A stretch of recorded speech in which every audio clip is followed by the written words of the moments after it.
A new chapter, from pain to power.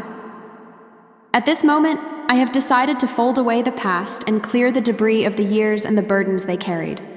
I do not want to repeat or relive the memories of pain that gnaw at my soul. Complaining has exhausted me. I grew weary of myself. Today, I declare, enough, period, full stop. Now, with all the strength of my long-held silence, I hold my phone, open a blank page as pure as a new dawn, and begin to write. Not to complain, but to be born again through words. I used to wonder, are all human hearts made of the same clay? I would look at those who do not speak my language, with their different features and customs, and foolishly imagine they did not feel as I do, that their hearts didn't know the bitter longing for children that slaughters me, or that their suffering was less because they lacked my words to describe it. But exile, despite its cruelty, taught me a great lesson. I discovered that the tongue is merely a tool, and language is but a shell. Inside, the heartbeat is one. I saw in their eyes the same tears at farewells, and the same trembling fear for their children. I realized that motherhood is a universal language, and that the human heart, wherever it dwells, burns with the same fire and is soothed by the same love. We differ in the sounds of our letters, but we are united in the cry of pain. I have wept much, and suffered more than any single heart should endure. I lived the horrors of war, the bitterness of displacement, and the cruelty of exile that knocked on my door twice. The first when I clutched my young children and fled Syria, and the second when the earthquake scattered us after 9 years of patience in Turkey. My life was full of action scenes I did not choose, but were forced upon me. But today, from this moment on, I declare the end of weeping. I will change how I see everything that happened. I will no longer call them tragedies. I will call them my great adventures. I will write about those grueling journeys as if I were the heroine of an epic novel who faced hurricanes, earthquakes, and borders, and is still standing. It is time to see these scars as medals on my chest, not wounds that bleed me.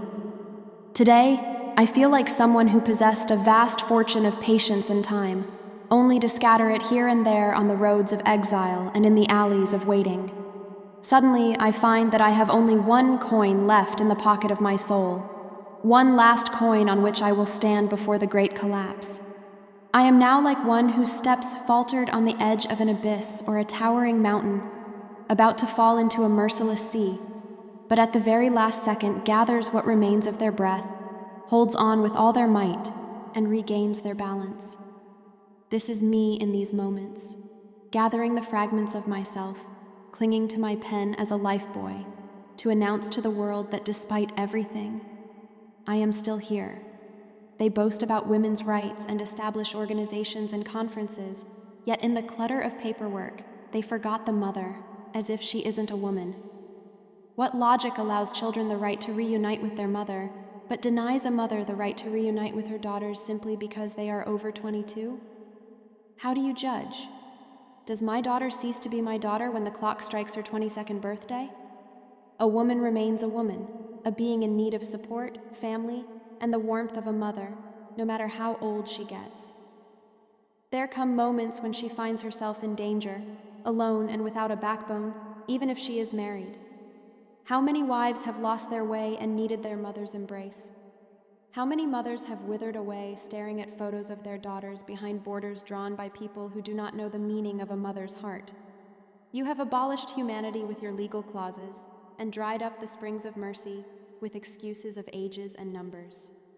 What women's rights do you speak of while you tear the fabric of the family apart, forcing a mother to live half a life, with half a heart, in half a homeland?